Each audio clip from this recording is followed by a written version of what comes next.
ধরনের বেকারি মনে কিছু আছে যে ব্যাংক হেল্প করলো, আবার কিছু আছে ব্যাংক ফুটকি মারলো, টাকাইলো না, যা বেড়া তোর 50 টাকা স্যার তুই পারলে দেন, আলে নাই, যা ফুট, তোর কোনো চেক বঞ্চ করা দেন।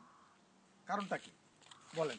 মনে করেন আপনারও বেকারি আমারও বেকারি, লেনদেনের উপরে ডিপেন্ড করে ব্যাংক না লেনদেন সবই ভালো আছে, কিন্তু আমি ট্যাপ হয়ে গেছি, কিন্তু আপনিও ট্যাপ হইছেন, কিন্তু আপনারে ব্যাংক বললো যে তোর লাই খোলা আছে তুই ফিক্স কর, কিন্তু আমি ট্যাপ হইছি শালা আমার ফিক্স করলো না, আমার ডাইরেক্ট না করেছে, আমার ইভেন তো আমার যদি ওভারড্রাফট 20 টাকা হয় ক্যান্সেল। কেন? কারণটা কি? একদম ইজি কারণ, বুঝছেন? আমি বললাম না যে আমি অর্থনীতিবিদ না, কিন্তু আমি শিখছি, দেখছি। কারণটা যদি 20 বছরে সে দেখবে আমার কি ডেভেলপমেন্ট হয়েছে, আর 20 বছরে আপনার কি ডেভেলপমেন্ট হয়েছে। আপনি একটা থেকে দুইটা করছেন, দুইটা থেকে তিনটা করছেন, দেখছেন না আপনার ব্রেনই লো, আপনার সুযোগে বাড়াইতে পারেন, হ্যাঁ বাড়াইতেছেন আপনি, হ্যাঁ।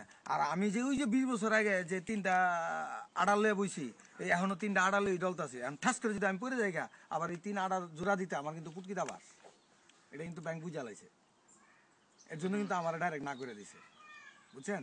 তেমন একজন প্রশ্ন করছিল আর একরে ব্যাংক সিডি দিয়া কাহিনী করে লাইছে, হ্যাঁ আমি 20 বছর ধরে এরকম করতেছি, হ্যাঁ আমার হালায় হ্যাঁ ধন্যবাদ, খোদা 250 টাকা লাগি